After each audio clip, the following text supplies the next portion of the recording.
Vocês estão vendo a apresentação aí? Todo mundo está vendo direitinho? Sim. Então tá. A ideia, quando a Marjorie me procurou, né, na verdade o Luiz me procurou inicialmente para a gente estudar um pouco e pensar um pouco sobre ESG para o escritório, para os nossos clientes, como uma oportunidade de estudo, como uma oportunidade de negócio, né?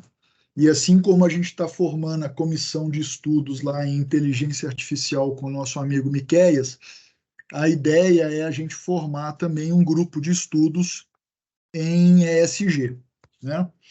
E aí, por conta disso, e por ser uma matéria tão vasta, tão grande, tão cheia de nuances e detalhes, o que eu pensei em fazer aqui hoje é literalmente uma introdução, tá? Principalmente de onde veio, quais são as expectativas e no final, o que eu efetivamente penso, né? Qual que é a minha interpretação de que isso poderia ser uma oportunidade de negócio, né? Onde que a gente, como escritório de advocacia, pode pensar o ESG como uma oportunidade de negócio, né? Vocês vão ver lá na frente, mas eu vou antecipar, não vou antecipar, lá na frente eu falo, né? E o ESG, ele vem e está muito na moda de 2020 para cá, 2019 para cá, vem se falando cada vez mais do ESG, mas o conceito do ESG não é um conceito novo. A ideia principal, a ideia de origem do ESG não é uma ideia nova, né? As primeiras ideias, os primeiros conceitos, os primeiros desenvolvimentos do que hoje a gente conhece como ESG, eles são rastreados ali de volta na década de 70, 80, né? Nos primeiros relatórios climáticos da ONU, quando a ONU começa a perceber o risco do aquecimento global, os riscos ambientais, né? E aí, por conta disso, lá em 87, na década de 80, a gente tem o relatório das Nações Unidas, né? Onde eles consideram que é o primeiro momento onde eles cunham a ideia do desenvolvimento sustentável, né? Que é aquela ideia de um capitalismo ambientalmente responsável, né? E isso vem sendo trabalhado em 2004, no relatório também do relatório ambiental da ONU, do Who Cares Wins, é onde eles consideram que veio ou surgiu a ideia ou o termo ESG, né? Que é o Environmental Sustainability and Governance, que é meio ambiente, sustentabilidade e governança, né? Como uma ideia de desenvolvimento sustentável para o planeta. A gente hoje estamos vivendo ali quase 8 bilhões, já chegamos nos 8 bilhões, não tenho certeza, mas a última vez que eu vi estava próximo disso, né? É muita gente para um planeta só, né? Então, se a gente não tomar cuidado com isso, daqui a pouco não vai sobrar muita coisa, né? Para quem é pai aí, entende a preocupação que eu tenho nesse ponto, né? Só que de 2004 para cá, o termo ESG e essa ideia de sustentabilidade, ela é um pouco que caiu no esquecimento, né? Ela ficou, legal, bonito, né? Economia sustentável, mas a coisa não avançou. Ficou por ali, né? E ficou, né? Muito uma conversa assim, é coisa de ecochato, é coisa de ativista ambiental, né? Eu lembro que meu falecido sogro, ele era professor lá na Federal, trabalhava com energia nuclear e era assíduo financiador do Greenpeace, mandava dinheiro para o Greenpeace todo mês, né? E trabalhava com energia nuclear. Ele tinha essa ideia da ideia da sustentabilidade. É possível fazer uma energia nuclear sustentável, era o que ele falava, né? Mas ficou uma coisa de ativista, ficou uma coisa de esquerda, ficou uma coisa de progressista, né? E a coisa morreu por ali. As empresas mesmo, elas não se manifestaram muito sobre isso. Até que em 2020, né, um cara chamado Larry Fink escreveu um relatório ou uma carta aos CEOs, onde ele vira e fala o seguinte, né? Resumindo, grifei aqui em vermelho, as empresas devem ser deliberadas e comprometidas em abraçar o propósito e servir a todas as partes interessadas, acionistas, clientes, funcionários e a comunidade onde opera. E é nessa carta e em outros documentos posteriores que o Larry Fink vira e fala o seguinte: a partir de hoje, o BlackRock só investe em empresas que sejam que se adequem aos padrões ESG, aos padrões de desenvolvimento sustentável e governança, né? E aí, o que era antes conversa de ecochato, conversa de gente de esquerda, vamos dizer assim, como o pessoal gosta de dizer, começou a gerar uma certa preocupação nas empresas. Por quê? Quem que é o BlackRock? O BlackRock hoje, gente, para quem não é familiarizado com o mercado financeiro, os caras simplesmente são, se não o maior, um dos 2 maiores fundos de investimento do mundo, né? O capital dos caras gira na casa de trilhão, né? É maior que muito PIB da América Latina, se não for maior que o PIB brasileiro. E os caras são donos de muita gente. Aqui tem só um pouquinho de quem que eles controlam, né? E na hora que o Larry Fink bota isso na mesa, né? O que era conversa de uma conversa de alternativos, vamos dizer assim, vira uma conversa de capitalista. Opa, peraí, tem um negócio errado, né? Na mesma época, ou de 2015, 16 para cá, a gente começa a ver, principalmente na Europa, né, um movimento muito grande de gente que vira e fala o seguinte: ó, eu não compro, principalmente vem aqueles movimentos sociais, ambientais e tudo mais, e começa uma pressão muito grande por desenvolvimento de produtos socialmente sustentáveis, né? É gente falando, eu não compro da empresa A, B ou C porque tem trabalho infantil, ou eu não compro banana do Brasil porque tem trabalho escravo. E aí a coisa começou a tomar um outro rumo, né? E igual eu estava conversando ontem com um amigo meu sobre esse assunto, e a gente voltou lá em Adam Smith, que é o pai do liberalismo econômico, né, quando ele vai falar da mão invisível do mercado, né, que a gente estava brincando que essa movimentação do ESG, ou dessa preocupação sustentável com o meio ambiente e com sustentabilidade, ela vira uma preocupação capitalista a partir do momento que isso começa a afetar o bolso dos caras. Na hora que isso começa a afetar principalmente o bolso dos investidores, né? Isso começa a gerar uma preocupação que antes não se tinha, né? A Exxon, por exemplo, quem aqui nasceu antes de 1990 talvez se lembre disso, mas a Exxon em 1988, se não me falha a memória, foi responsável por um bruto de um derramamento de óleo no Alasca, com resultados terríveis, e a coisa na época meio que ficou por isso mesmo.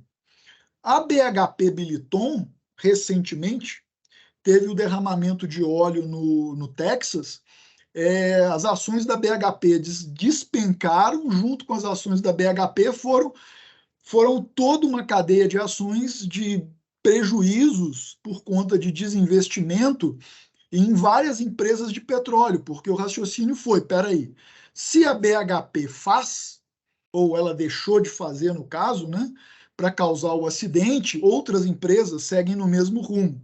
E aí a gente pode replicar esse raciocínio com a Vale aqui no Brasil, com os 2 acidentes da Samarco, Brumadinho e Mariana, né? O prejuízo que essas empresas tiveram, não vou entrar aqui na questão da perda de vidas, tá, gente? Não é o ponto, mas o prejuízo financeiro que essas empresas tiveram em decorrência do desinvestimento ou da perda de investidores, em decorrência desses 2 acidentes, né? Então, a coisa começou a tomar um outro vulto, começou a tomar um outro caminho, né? E o que é o ESG, afinal de contas? Onde é que a gente entra nisso? Quais são os três pilares do ESG, né? Então, os três pilares, quando a gente vai falar de ESG, a gente está falando do meio ambiente, que é o ambiental, a gente está falando do social e a gente vai falar de governança, né?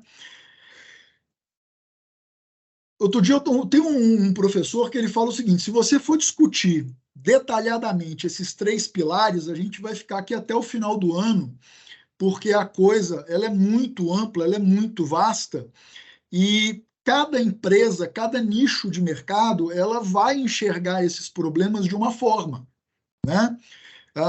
Nesse modelo aqui, por exemplo, a gente está pegando o ambiental em três pontos: eficiência energética, nível de poluição e preservação de biodiversidade. Concentramos aqui em três tópicos, né? Mas se a gente pegar, por exemplo, um escritório de advocacia, aonde que a gente vai entrar? Talvez eficiência energética. Se a gente for pensar no agronegócio, além de eficiência energética, a gente vai começar a quebrar esse nível de poluição em emissão de carbono, utilização de água, reaproveitamento do solo, preservação ambiental de mata. Então a coisa começa a desdobrar. Quando a gente vai falar de social, né, que aqui a gente está limitando em políticas de relação de trabalho, a gente está falando de defesa de direitos humanos, capacitação, inovação, segurança de dados, diversidade de fornecedores, a gente começa, por exemplo, hoje tem um movimento muito grande, o Brasil ainda está engatinhando nisso, para aumentar a diversidade racial e de gênero dentro das empresas, principalmente dentro de conselhos de administração, né?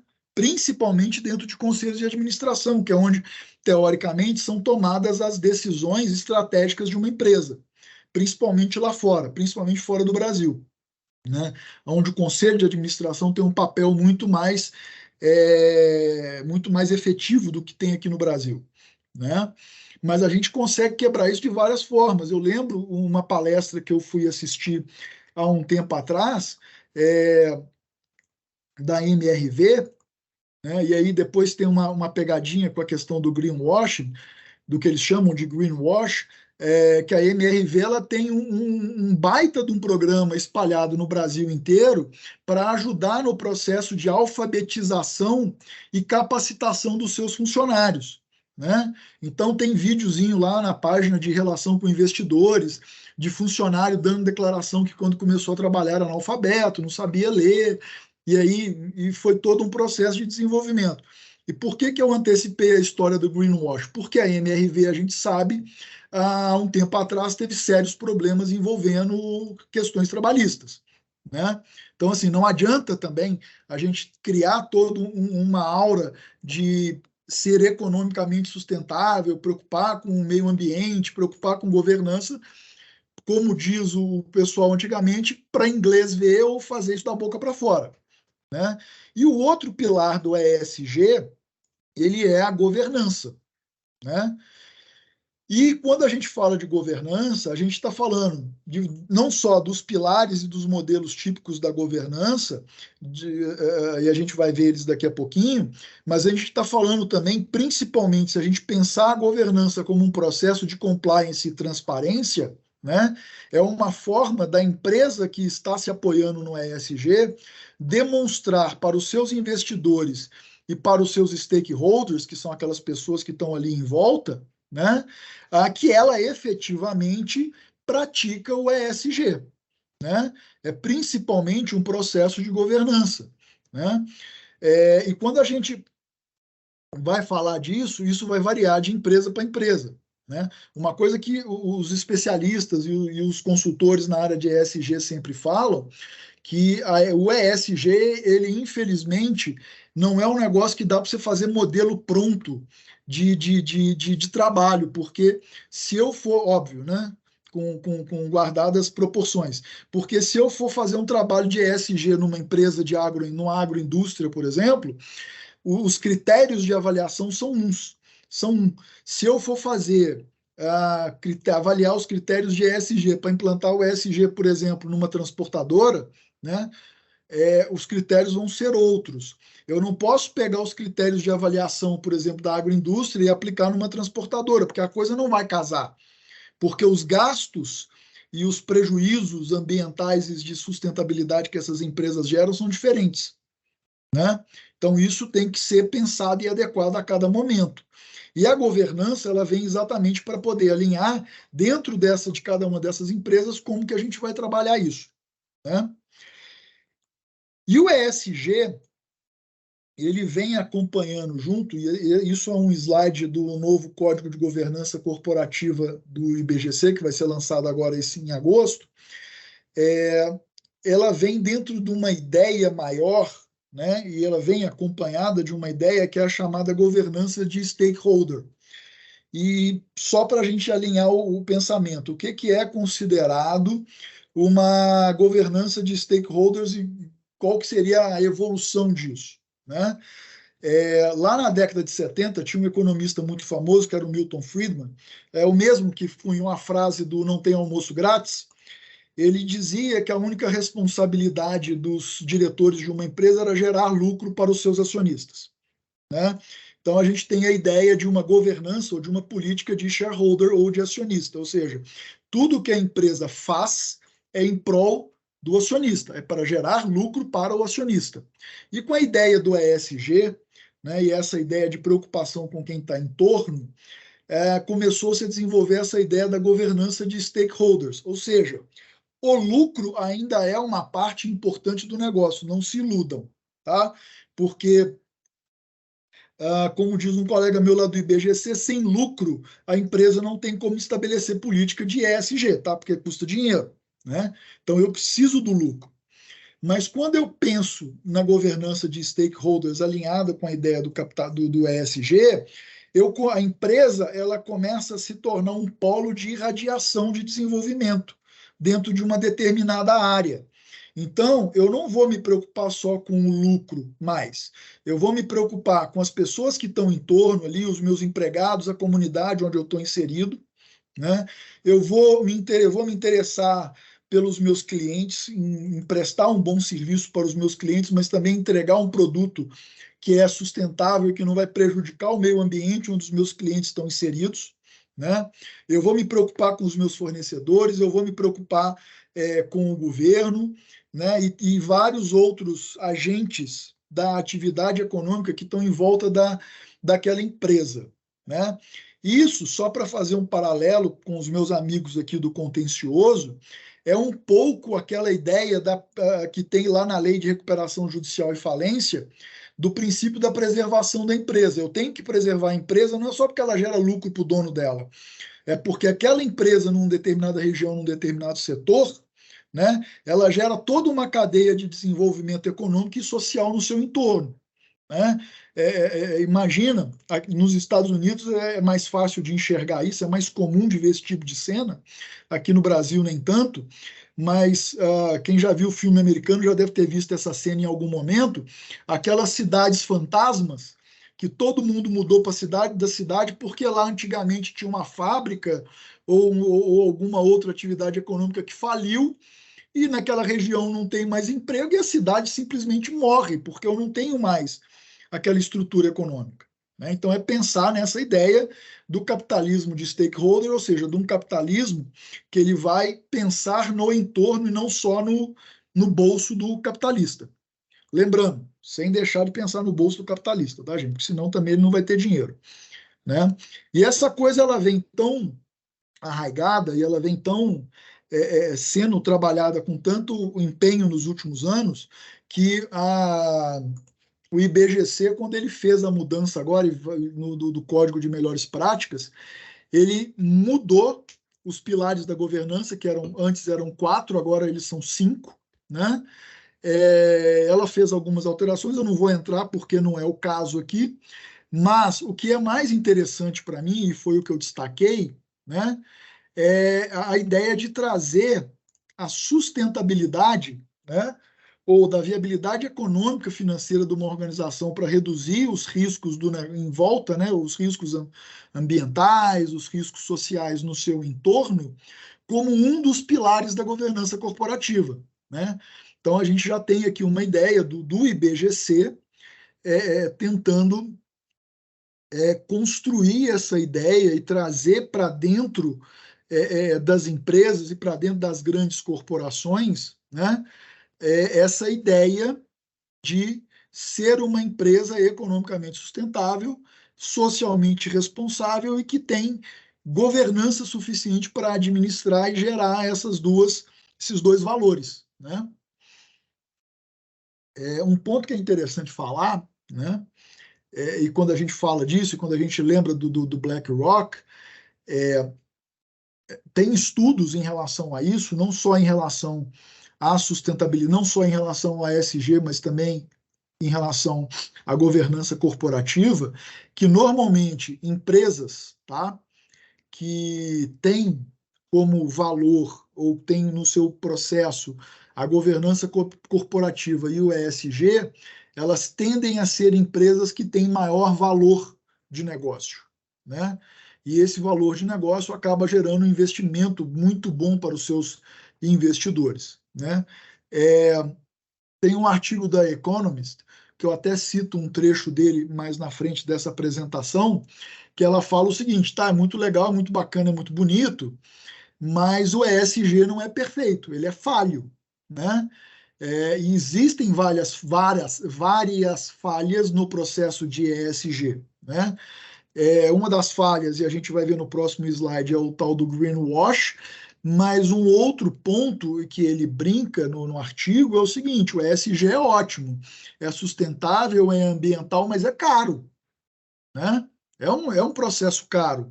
Uma empresa, vamos dizer assim, que ela tem produtos ESG ou selo ESG, ela tende a ter uma tendência de que seus produtos sejam um pouco mais caros do que um produto normal, né?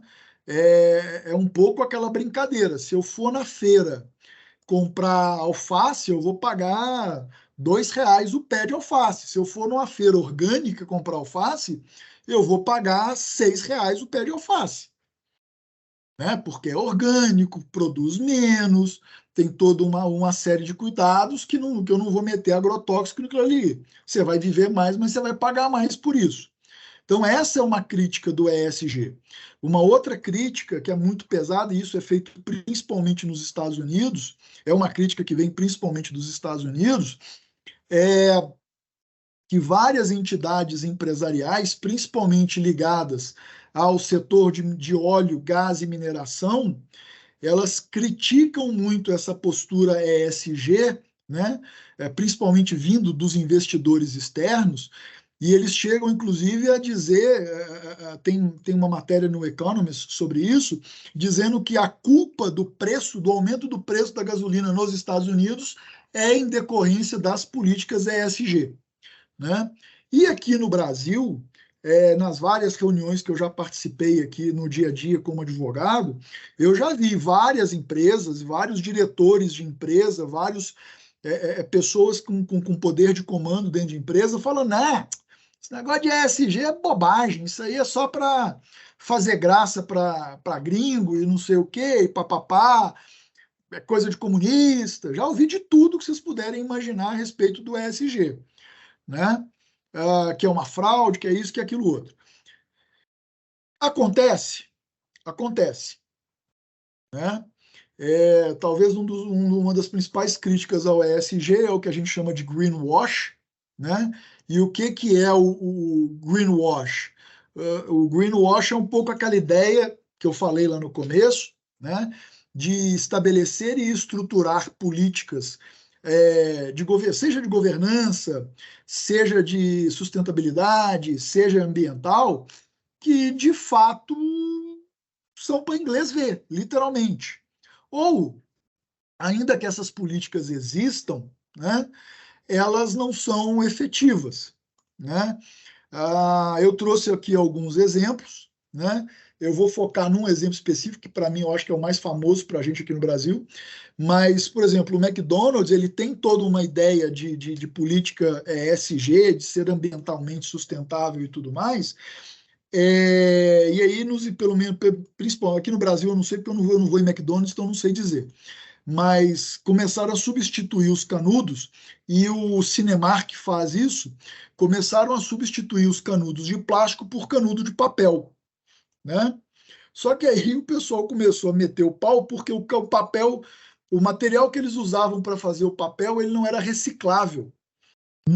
Não entendo de papel para entender a fundamentação dessa crítica, mas a desculpa era essa, né? A Coca-Cola começou com toda uma política também de desenvolvimento ambiental, mas começou a ter uma série de problemas, porque e se você for em algumas cidades aqui onde tem fábrica da Coca-Cola, elas acabam com as fontes de água da cidade, né? Acho que Itabirito, inclusive, vem apresentando esse problema de água depois da fábrica da Coca-Cola, que ela puxa toda a água para fabricar o refrigerante, né? Então não adianta eu fazer garrafa PET descartável, fazer política de reciclagem e instalar uma fábrica numa cidade e acabar com a água da cidade, né? Então a gente tem aí a ideia do greenwash, né? É uma matéria que eu li semana passada, mas aí não é exatamente um greenwash, mas é uma crítica muito grande a essa ideia de sustentabilidade, de novo, vindo do pessoal da área de mineração e vindo da área de gás e óleo, né, criticando os carros elétricos da Tesla, né, falando o seguinte, fica todo mundo achando lindo o carro elétrico da Tesla porque é ambientalmente amigável, mas para você extrair 12 quilos de lítio que mal faz uma bateria do carro da Tesla, você tem que gastar não sei quantas toneladas de diesel para transportar isso de navio de uma mina no terceiro mundo com trabalho escravo, e aí começa a falar de todo o impacto ambiental de terceiros, né, para poder chegar num carro elétrico que é ambientalmente sustentável. A crítica procede? Procede, mas nem por isso eu vou deixar de ter um carro. A gente tem que tomar cuidado com essas críticas, porque essas críticas elas constroem uma ideia de então eu não vou fazer, porque o risco é muito grande. E não é assim, né? A gente tem que ter um primeiro passo e ir evoluindo na cadeia. E essa evolução na cadeia é onde a gente vai chegar como oportunidade de negócio, né? E o que eu falei que eu ia dar um exemplo mais concreto para vocês dessa ideia do greenwash é exatamente o caso da Volkswagen na Alemanha. E esse caso ficou famoso uns anos atrás, né? Porque a, a Volkswagen se vendia como uma empresa sustentável e ambientalmente responsável, né? Até que descobriu-se que ela vinha sistematicamente mentindo nos seus relatórios de impacto ambiental das emissões de carbono dos carros, principalmente a diesel, né? E isso é um exemplo claríssimo de greenwash, onde eu viro e falo assim, gente, meus carros são ecologicamente amigáveis, meus carros são sustentáveis, meu carro polui menos, e aí você vai descobrir que o carro do camarada, na verdade, polui mais e ele está mentindo. Esse é um exemplo claro de greenwash, né? Alguma pergunta até aqui, gente? Alguma dúvida? Beleza. Aí, feita essa breve introdução, né, essa breve explicação do que é o ESG, como que ele funciona, qual que é, bom, principalmente como que eu enxergo o ESG, né? Onde que a gente pode começar a pensar nisso como uma oportunidade, né? Que eu acho que é talvez um dos principais focos, uma das principais ideias da gente desenvolver um grupo de trabalho aqui dentro do escritório. E aí isso funciona para a gente do MFA, funciona para consultores, funciona para a URB, né? Porque o ESG ele é multidisciplinar. A gente vai até pensar em parceiros externos na área ambiental e em outras áreas, né? Mas é uma oportunidade de negócio, por quê? Se a gente pensar, principalmente lá na fala do Larry Fink, lá no começo da apresentação.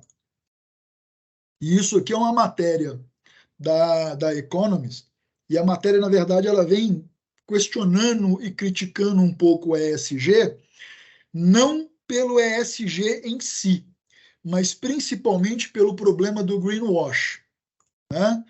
E no começo da matéria, e foi o trechinho que eu trouxe para vocês, e a ideia é, hoje no mundo existem vários fundos de investimento, e um deles é o BlackRock, que eles têm um capital, essa matéria é de julho do ano passado, mas o número não muda muito, nós estamos falando de 35 trilhões de dólares de dinheiro, de fundos de investimento a serem investidos em empresas que têm, que sejam, ou que se adequem aos padrões ESG, né? Aí alguém vai virar para mim e falar assim, Daniel, mas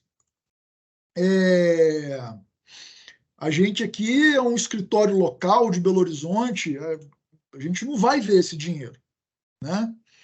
Os caras vão procurar escritório de Nova York, São Paulo, e o que a gente tem que pensar é o seguinte, o ESG, assim como, e a Marjorie está aqui, ela vai, para não fugir a frase, ela não vai deixar eu mentir sozinho, né? O ESG, ela funciona um pouco igual é o compliance, né? Igual é políticas de governança e políticas anticorrupção, né?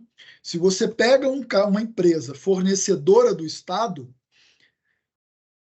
o Estado vai exigir que essa empresa se adeque às políticas de compliance e políticas anticorrupção, né? E quem aqui já viu o contrato de licitação vai ver, e hoje várias empresas vêm fazendo essa adequação, que o Estado ele exige também que essas empresas comecem a fiscalizar os seus fornecedores, né?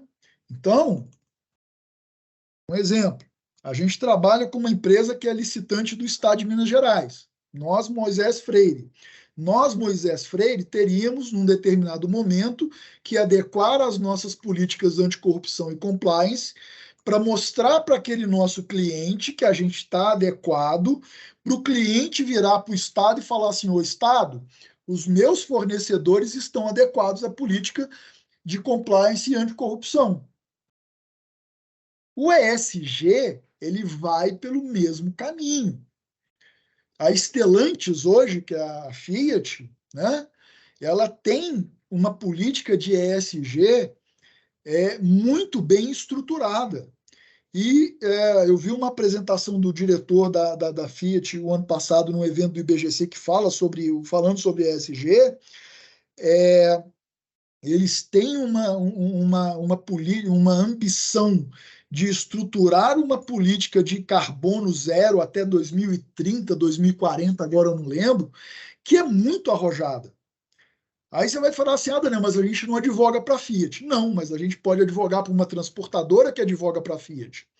E vai chegar um momento que os investidores vão virar e falar assim, ô Fiat, beleza, você está 100% no ESG, mas o seu fornecedor tem trabalho escravo. E aí? Onde é que fica? Né? Então, aonde que eu estou enxergando uma oportunidade para a gente, que somos um escritório local aqui em Minas Gerais, é exatamente isso. É na cadeia de fornecedores das grandes empresas. Né? Tá entendendo? Então, a ideia é essa. A ideia é trazer essa oportunidade aqui para dentro. E a coisa, esse slide está até fora de lugar, mas, enfim, a ideia de trazer essa oportunidade é porque a gente tem que enxergar essa ideia do capitalismo de stakeholders. Não adianta a gente tapar o sol com a peneira. É moda? É moda. É trend, como o pessoal gosta de dizer? É trend falar de ESG nesse momento. Mas eu, pelo menos, enxergo isso como um caminho sem volta. O Larry Fink tem um relatório dele, esse é mais recente, isso na verdade, é uma entrevista que ele deu. Agora, esse ano, e o pessoal falou assim, mas você não está mais falando tanto de ESG, o BlackRock desistiu de investir em ESG, aí a resposta dele foi a seguinte, falou, não, a gente continua buscando empresas que sejam adequadas às normas ESG.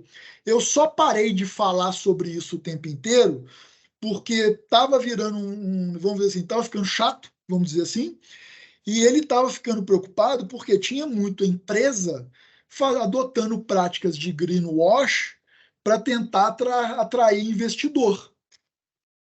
Então, na verdade, o que está acontecendo, o que eu percebi nas leituras que eu tenho feito depois que eu sentei para montar essa apresentação para vocês, isso de 2022 para cá, é que as pessoas continuam preocupadas com o ESG, mas eles estão hoje muito mais preocupados não só com o discurso, mas com a efetividade do negócio. Né?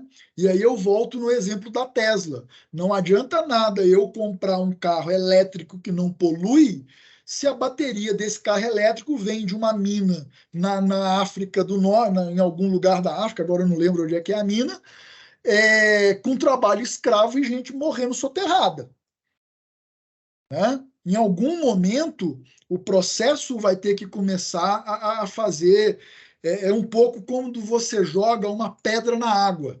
Né? Quem aqui foi criança já viu, você joga uma pedrinha no lago, ele vai fazendo aquela onda e aquelas ondinhas elas vão espalhando. Né? E isso não tem nada, né? E eu gosto dessa carta do Larry Fink, porque ele fala, isso aqui não tem nada de social, não tem nada de esquerda nessa história, né? E isso é o mais puro capitalismo, né? É o mais puro capitalismo, é eu criar mecanismos sustentáveis até para eu continuar existindo daqui a 50 anos, né? Porque se o mundo acaba também, ninguém vai ganhar dinheiro mais, né? E aí a gente começa a enxergar e a gente começa a ver as oportunidades. E aí vocês desculpem, tá, gente? Eu não consegui esse negócio em português, porque isso aí é um trecho. Os dois próximos slides eles são recortes de um relatório da McKinsey, que é uma empresa de consultoria. Né? E aí o que é interessante nesse slide no próximo é que a McKinsey ela fala uma coisa que a gente fala da governança corporativa. A governança corporativa não é um fim em si mesmo. Ela é um processo. Né? É igual a gente brinca, né, Lucas? Quando a gente vai falar de planejamento sucessório ou de planejamento societário, é um processo. Né? É um processo com um objetivo final, né? Mas é um processo. Ele não existe por si só. Ele tem uma finalidade. E a ESG ela vai pelo mesmo caminho. Né? E a ideia é começar a pensar como que a gente pode, dentro dos nossos clientes ou até fora, né, mapear os processos desses clientes para a gente tentar desenvolver trabalhos e produtos que possam, eventualmente, atrair o interesse desses clientes para uma agenda ESG. Né? A gente vai definir políticas, definir estruturas, né? Talvez trabalhar engajamento. Eu sei que o Lucas ele faz alguns treinamentos dentro de algumas empresas aqui do escritório, trabalhar esse engajamento dentro das empresas, né? Ou seja, desenvolver produtos para demonstrar para essas empresas, e o ESG, isso é muito importante falar, tal qual governança corporativa, ele não é uma coisa que fica restrito só a grandes corporações listadas em bolsa. Né? Se eu estou falando aqui que uma grande corporação listada em bolsa vai chegar a um determinado momento que ela vai precisar fazer um efeito de espalhar o ESG pelos seus fornecedores para continuar estando em compliance com as normas ESG, nós estamos falando aqui de pequenas e médias empresas que eventualmente vão ter que se adequar, gostem ou não. Achem bonito ou não. Vai chegar uma hora que a coisa, bom, pelo menos essa é a expectativa, né, que a coisa começa a desenvolver nesse sentido. Né? E nessa ideia de que a governança não é uma coisa só para grandes empresas, né, a gente tem o ESG, a gente tem esses níveis. Né? Eles vão ali desde a da prática mínima até o nível máximo de práticas de ESG. E aí a gente vai adequando isso dentro não só da maturidade de cada empresa, né? E quem aqui já fez reunião comigo de planejamento societário com empresa, já viu eu falando isso para cliente, né? Que as políticas de governança corporativa elas variam em maturidade. né? A gente tem um cliente aqui no escritório que a gente vem trabalhando com ele já tem um tempo. Eu estou aqui no escritório tem 3 anos, eu acho que tem 2 anos que eu trabalho com esse cliente. Agora que a gente está chegando no ponto de estruturar um conselho consultivo, não é nem um conselho de administração ainda, né? Então, assim, foram 2 anos de trabalho para chegar num conselho consultivo, talvez mais 2 anos para chegar num conselho de administração efetivo. Né? Por quê? É um processo de maturidade, a coisa vai construindo e vai escalando como uma escada, né? Que vai variar não só dentro da maturidade da empresa, mas também dentro do que é útil e necessário para aquela empresa. Né? Eu não vou virar para uma transportadora pequena, por exemplo, e exigir que ela adote políticas ESG que seriam aplicáveis, por exemplo, para uma transportadora de grande porte. Né? Ou um posto, um camarada que tem um posto no interior, um cara que tem uma cadeia de 100 postos. Né? As políticas são diferentes, elas se adequam de forma diferente ao tamanho e à maturidade de cada empresa. E isso é uma oportunidade de trabalho. Isso é uma oportunidade de identificação de trabalho. Né?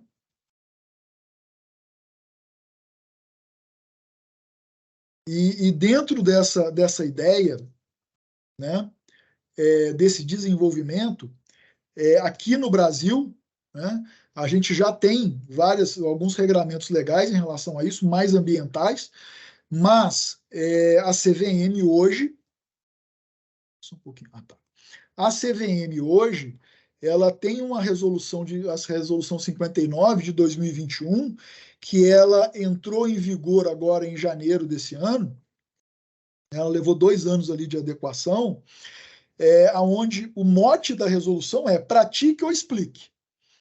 Né? Ou você vai praticar o ESG, ou você vai ter que explicar nos seus relatórios financeiros por que você não pratica o ESG. Né? A CVM ela vem com algumas instruções e algumas resoluções muito pesadas em cima dessa ideia do ESG, principalmente por conta da questão do greenwash e principalmente por questão de fraude em relatórios financeiros e contábeis, como a gente viu alguns casos recentes aí. Né? Então, os 6 principais pontos do relatório dessa nova resolução é que eu vou ter que ter não só uma auditoria relacionada às minhas estruturas financeiras e contábeis, mas também uma auditoria de ESG. Eu vou ter que expressar contabilmente no meu balanço e nos meus relatórios como que é a materialidade dessas políticas de ESG. Quais são os meus objetivos de desenvolvimento sustentável, que é o exemplo que eu dei da Fiat, por exemplo, da Stellantis, que ela quer zerar a emissão de carbono até 2030, 2040, agora eu não lembro, é um exemplo, né? E principalmente quais são os riscos e práticas, informações de diversidade, colocar mais mulheres no conselho, maior diversidade de gênero, maior diversidade racial, né? Porque a gente tem alguns casos aí bem complicados com relação a isso. Né? Então, e tudo isso gera oportunidades. Cada um desses relatórios, uma empresa, por exemplo, vou pegar aqui o exemplo da Stellantis de novo, depois a gente precisa tomar cuidado para não pagar royalty. Ela vai chegar um momento que ela vai começar a exigir dos fornecedores que se adequem àquelas políticas que ela vem praticando, porque senão o resultado eu vou zerar meu resultado. Né? Eu tenho emissão zero de carbono, mas em compensação, o seu fornecedor emite carbono suficiente para você e para ele. Então, peraí, o fornecedor, vem cá, você quer continuar trabalhando comigo? Você vai ter que se adequar a esse relatório, você vai ter que se adequar a essa estrutura. E aí vem as oportunidades de negócio. Né? E aí, para encerrar, porque eu já falei mais do que devia, né? Eu pensei, lendo alguns relatórios e lendo alguns trabalhos e apresentações de Deloitte, Price, KPMG e tudo mais, eu pensei dentro de tudo que eu vi, o que a gente poderia entender como oportunidades de identificação de trabalho para uma consultoria jurídica, principalmente, né? Então, a gente tem aqui alguns pontos: análise de diagnóstico de estrutura para revisão de objetivos estratégicos de alguma empresa, estruturar políticas de ESG, divisão de papel e responsabilidades, né? E aí seria, por exemplo, um trabalho conjunto com o pessoal do compliance trabalhista, junto com o societário, junto com o consultivo lá do civil, né? Para poder entender como construir essas políticas, né? Elaboração de manuais internos de procedimento, checklists de obrigação periódica que essa empresa tem que cumprir, né? Redesenho ou desenho de um modelo operacional que vá trabalhar com ideia de governança, né? Aí talvez nesse ponto a gente consegue trabalhar junto com o pessoal da MF Consultores, por exemplo, ou dependendo da empresa, com o pessoal da URB, né? Que tem ali uma experiência maior nessa área de reestruturação urbana e fundiário, né? A gente pode apoiar empresas e clientes que tenham essa necessidade na estruturação de processos e controles. Aí a gente pode pensar em parceiros externos em áreas específicas, né? E recomendação de sistema e processos operacionais para a gestão integrada desses relatórios. Aqui, de novo, a gente está falando de uma oportunidade multidisciplinar. Às vezes, até um cliente, um parceiro nosso, que trabalha, por exemplo, com governança e compliance em TI, precisa de um trabalho nosso para poder desenvolver políticas de governança e gestão dentro dessa área, né? E é isso, né? É isso, gente. Tá? A ideia é essa. Oi, Márcio. Oi. Daniel, eu acho que podia incluir nessas ideias treinamentos, né? Eu não sei em Sim, termos. Acho que sim. seria interessante, igual no compliance tem também, né? A fase de treinamento. Exato. Eu acho que você podia incluir isso aí. Eu vou acrescentar no E eu slide acho depois. que a gente podia, eu não sei se seria viável, mas uma sugestão é a gente tentar fazer isso usando o Moisés Freire de cobaia. Eu não Sim, sei, sim. né? Pra gente. Quando o Luiz me procurou, quando a gente conversou isso a primeira vez, eu acho que foi lá em junho, se não me falha a memória, a ideia era exatamente essa, né? A gente pensar um pouco, até porque, para citar um exemplo que eu dei mais cedo, né? Assim como compliance e regras anticorrupção, que às vezes a gente tem que se adequar em relação a algum cliente nosso que é prestador de empresas públicas, né? Vai chegar um momento que o ESG, também dentro de um escritório de advocacia, vai ser um fator determinante para uma determinada empresa contratar aquele escritório. Porque, vou pegar de novo, vamos supor, a gente trabalha aqui até por histórico do escritório, a gente trabalha com uma transportadora que é fornecedora da Stellantis, né? A Stellantis vai chegar uma hora que ela vai virar para esse transportador e falar assim: ô transportador, se adeque ao ESG. E aí a coisa vira uma cadeia. O transportador vai virar para a gente e falar assim: ô Moisés Freire, adeque-se ao ESG, senão eu vou ter que procurar outro escritório, senão a Stellantis cancela o contrato comigo, né? Eu acho que é um pouco essa ideia. E também uma coisa que eu lembrei que é a revisão dos contratos de prestação de serviços dos clientes, né, da gente, com cláusula incluindo isso, né? Isso. Igual a gente fez de compliance. Uhum. Muito de acordo, muito de acordo. Eu vou anotar esses dois pontos no slide aqui. Né? Quer dizer, a adequação nossa não, mas a questão do treinamento, entendeu? E aí eu vou deixar anotado aqui quando a gente começar a discussão, né? Estão todos convidados, tá, gente?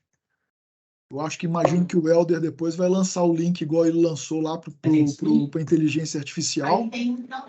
Estão todos convidados a participar, tá? Primeiro eu queria agradecer, Daniel, foi muito bem explicado, achei super interessante. Já tinha ouvido falar de ESG, mas não com tanta clareza assim. Muito, muito bem explanado. E gostei muito dessas oportunidades de consultoria. Eu acho que isso agrega muito ao nosso escritório, pode trazer muita coisa. E aí, como o Daniel também disse, eu já vou lançar lá no grupo nosso o link para inscrição para fazer parte. A gente está chamando de laboratório de pesquisa, porque a ideia é sair sempre novas ideias, ferramentas para a gente trabalhar dentro do escritório Moisés Freire, tá bom? Ou que seja para a UBA ou para a MF também.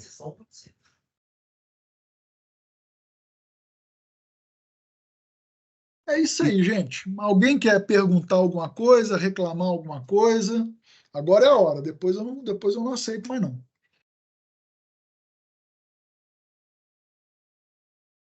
Daniel, disponibiliza o slide para a gente, por favor, cara. Claro, claro. Eu vou só fazer a adequação que a Marjorie solicitou, da questão de treinamento, né?